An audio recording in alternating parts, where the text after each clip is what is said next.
Hi, everyone. My name is Brian Eisenmenger, and welcome to our inaugural recording of the 1040 files.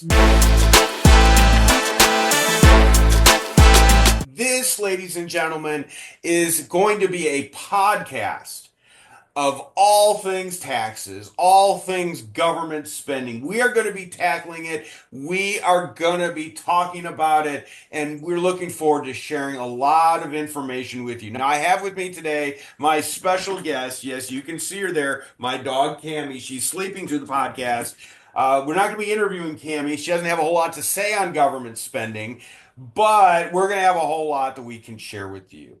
So, where I want to start talking about is really the overall federal government. And what I'm going to do now is I'm going to start out by sharing my screen with you. You see the government spending. Now, this is for the fiscal year end, September 30th, 2024. Okay. The government's fiscal year goes from October 1st to September 30th. So what we do is we have the amount that was spent through September 30th for the fiscal year. Now, this is what you need to look at, folks. Take a look at this bottom number. The government spent in fiscal year 2024 almost $7 trillion, $6.75 trillion. And you might say, okay, I don't know really what that means. Let's put it into perspective a little bit. If you took a look at our country's gross domestic product, well, what is gross domestic product? That is the amount that our economy, the United States economy, produces in goods and services. Okay? That is the output of our economy. When you look at this, the government spending was 23% of the gross domestic product. Folks, I don't know about you. I was brought up believing that we live in the land of the home of the free and the home of the brave. I was under the impression we had free market economy, and I'm not saying we don't. I don't know that that free market economy is what I thought it was. When you take a look at government spending here, you're taking a look at these are the different functions, and that's what you see here on your screen. You see Social Security is the big bulk of government spending. And what do we know about Social Security? That part is gonna be running dry, they're talking about. They're gonna do some changes on it. Running dry isn't right, but it'll be spending at what Social Security brings in versus what it takes out is gonna falter in the next 10 years. That's the big portion. Now, the next part you see there is health. We spend $912 billion on health. What is that?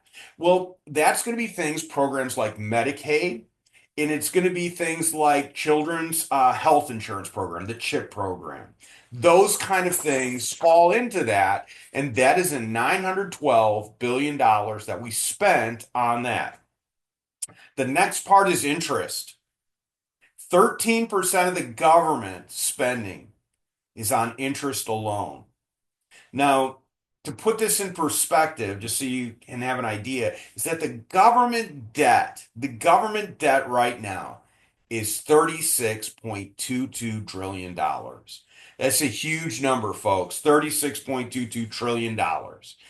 And the interest on that's got to be paid somehow. And that's what we're doing at 800, it's 13% of the budget.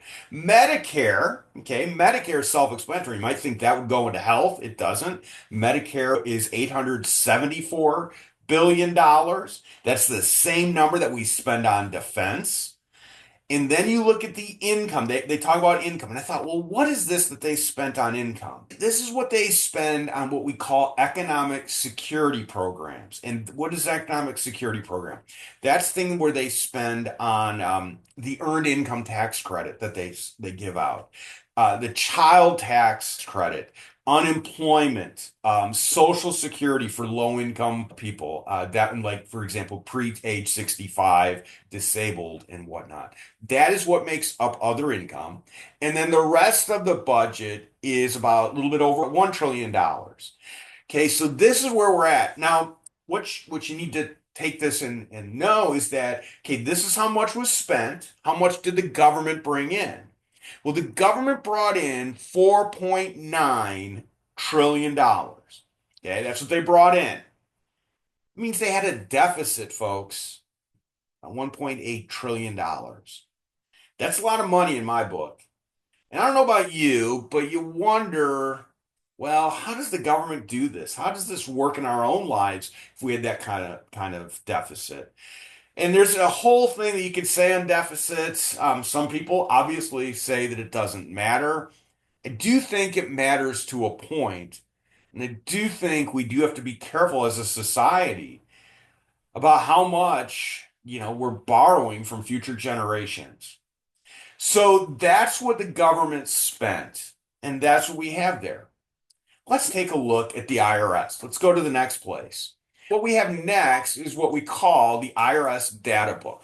Now, as a kid, folks, I was a baseball card junkie and collected a lot of baseball cards. Some of you out there have collected baseball cards, and I don't even know if people collect baseball cards anymore, but I had the statistics on the back of the baseball cards. I had them memorized. I knew them. I loved looking in the newspaper at the box score for baseball. I don't even know if they do box scores anymore. Loved looking at those things. I love statistics. And I love what the IRS puts out in terms of statistics. Now, this is the 2023 data book. It's the most recent data book that we have because, again, as I told you before, the government fiscal year goes from October 1st to September 30th.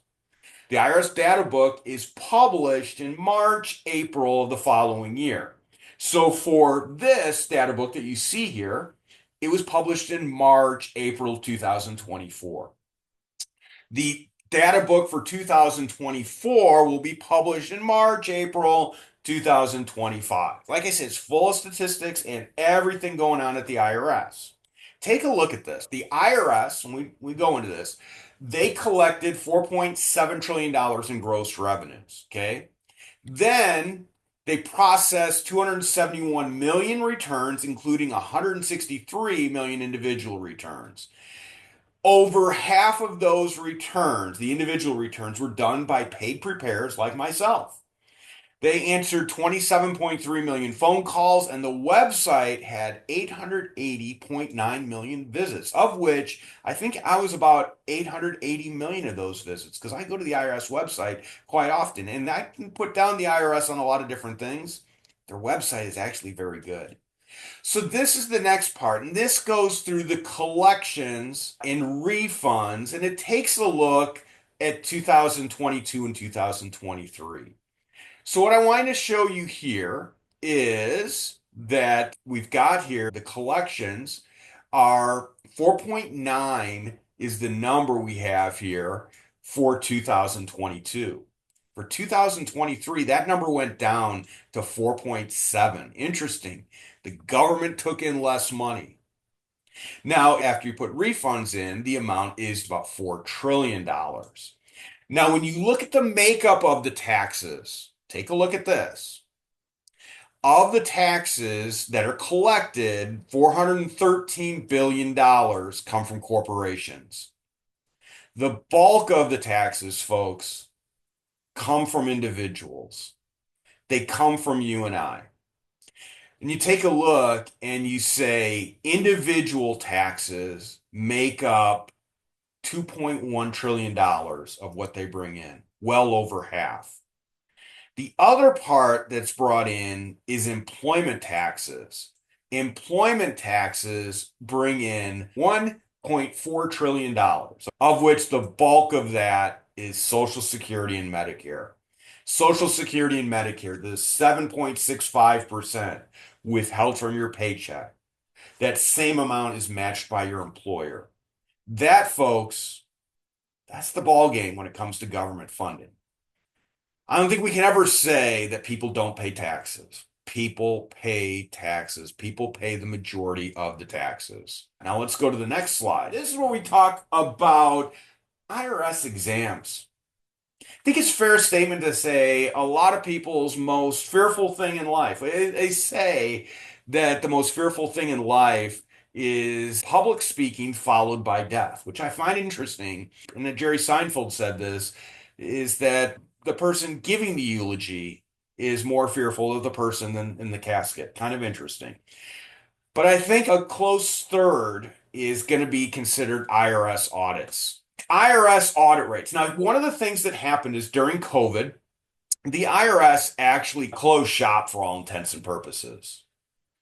And we've seen that IRS audit rates have plummeted to historic lows. Your chance of getting audited has gone down significantly. To put it in perspective, what you see here, when we take a look, is that your chance of getting audited by the IRS is 0.2% for tax year 2021. The 2022 and 2023 return, those stats aren't out.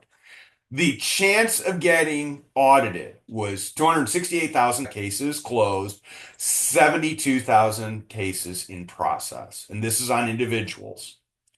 So you can see, even take a look at all returns, the amount that are, and this is again part of those, this is all returns. This is on the individual side. This is international returns and whatnot.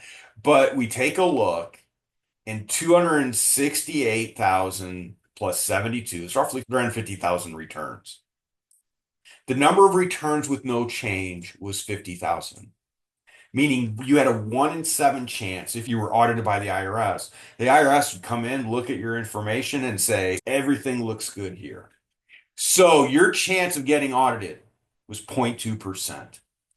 To put it in perspective, if you went back to further years, you look at prior data books, your chances of getting audited pre-COVID were about 0.8%, give or take a percent. Okay. Where it gets interesting is here, when we look at the statistics, the people getting audited tend to be those making between $5 million a year and more. Those are the ones, the percent getting covered. So we say that percent covered versus cases. Your chances, take a look at this. Your percent of the cases come back, and again, that's the chance of getting audited. But take a look, these are very few returns. Take this, extrapolate this out. People making under $25,000 have the most audits, not covered by a percent, but they have the most. What the IRS is doing with that, they're really looking at underreported income. That's what's going on here. But you can see a lot of these returns come back, no change.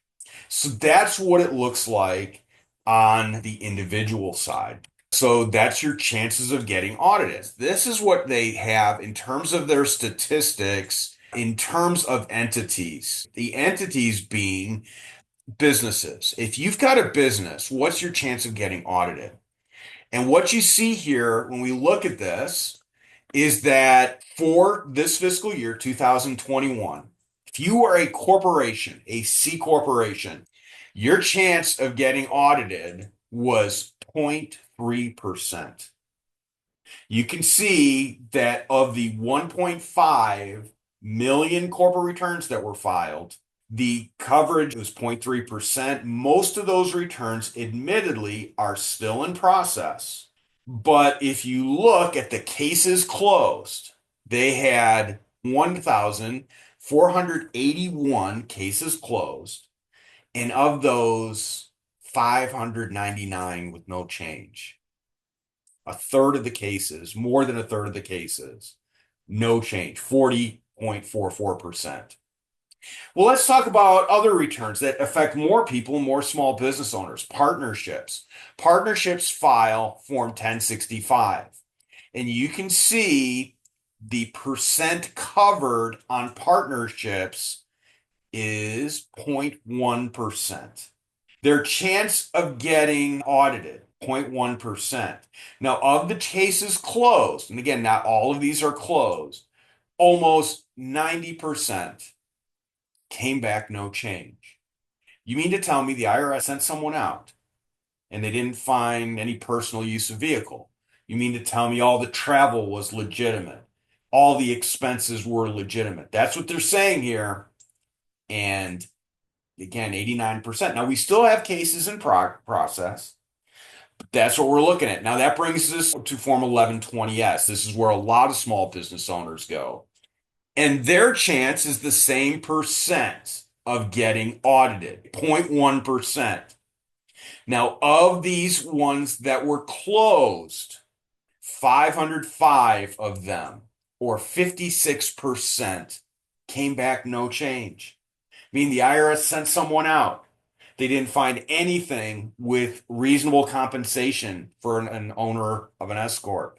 Meaning they didn't find anything with regards to travel, to meals, anything. They didn't find anything, folks. They came back and said no change.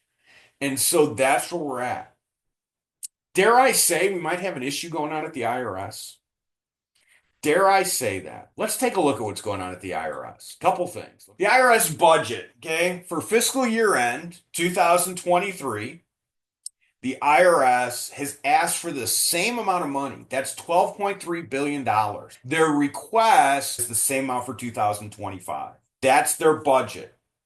Now, one of the things that happened, and a lot of people have been concerned about, and this has hit a lot of things in public, and that's the Inflation Reduction Act and the effect that the Inflation Reduction Act had. Now, the Inflation Reduction Act had an additional $80 billion that was to go to the IRS, and that was to hire 120,000 additional IRS agents. Well, we're going to talk about the hiring of the IRS agents in a second. But the $80 billion, and that's going to be over the course of 10 years.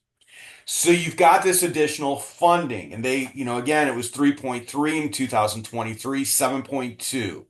For 2025, they've requested 9.3. I don't think they're going to get it. Because here's the reason. You might take a look. Why haven't they gotten it? Well, first of all, the government has not passed its budget yet for 2025. Right now, it's on a continuing resolution. So when President Trump takes office, he'll do a budget speech to Congress. I don't think the IRS is going to get $9.3 billion. I think they'll probably get their 12.3, but they're not getting the additional funding. I'm guessing, I don't know that for a fact. But the IRS has kept that number steady as she goes in terms of the baseline number that they're requesting. Here's where we go with employees. Pre-IRA, the IRS had about 79,000 employees. In 2023, they had 71,000. In 2024, dropped to 65,000. For 2025, they've got 64,000. What I want you to see is what's going on here is attrition. The IRS is having trouble finding qualified candidates and qualified people to come in and take their roles. When they looked at that and they wanted 120,000 additional IRS, it really wasn't additional, it was 120,000 employees. What it was, much of that was to replace an aging workforce because they're going to have attrition from retirement. And it's going to be an interesting thing. Now, here's the thing I would say. When it comes to IRS employees, it's this. And by the way, nothing against an IRS employee. Smartest person I know in tax. Spent 15 years with the IRS. Guy by the name of Abe Carnow. Abe, if you're watching this is my hats off to you. Abe's the smartest tax guy I know. He spent 15 years at the IRS. Great training ground. Anybody who's spent time in the IRS will tell you how much they've learned. Problem is that Danny Warfel, the most recent IRS commissioner, he just resigned. He stated that they're going after high-end individuals and they're going to go after partnerships, large partnerships. Now, one of the things to know about partnerships is this. Partnerships are the probably most complicated part of tax law that there is. Not probably, it is the most complicated part of tax law. And they're going after partnerships and large, high-dollar individuals. And they're hiring people. Here's the thing. Are you going to send out a person just green out of school and you're going to send them to audit these large partnerships? You're going to send them to audit these high dollar individuals? I'm afraid that, yeah, that might where we all ought to get. These folks are going to need to be trained. And they might, maybe just maybe, get trained on smaller partnerships, on smaller tax returns. That's my thought. I don't know it, but I can see maybe where that's happening. Now, we're going to have a new IRS commissioner. It'll be interesting to see who President Trump appoints. President Trump has no love of the IRS. I think that's a fair statement. There's some people who want the IRS to go away. And the only thing I will say in response to that is, and we can take a look at this and these audit statistics, as I shared with you, I think they're frightening. Because if you're going to have a tax system, you got to be able to enforce it. If you're not going to enforce it, then why have it? For example, if you're driving down the highway and you're going 120 miles per hour and there's no police car, no one there to enforce it, what good is having a speed limit sign that says 70 miles per hour? I mean, it's a suggestion at that point. Is that what you want your government to be? That the amount you pay in is a suggestion? I don't think so. I don't think that's fair. I don't think it's right. But that's kind of, if you're not going to have an IRS, if you're not going to fund it, you're going to have problems. And I think we're starting to see it. So with that, folks, that was our first podcast. Hope you enjoyed it. They always say, I have no idea why. They always say, if you like this podcast, hit the click or like button and you'll get new information. You'll be notified when we have a new podcast come up. We'll have Rick Ulrich on next. He is going to be talking about what's going on at the IRS, what small businesses need to be aware of. And so we'll have him on the next podcast. So with that, folks, I just want to say thank you for being here and go conquer your worlds.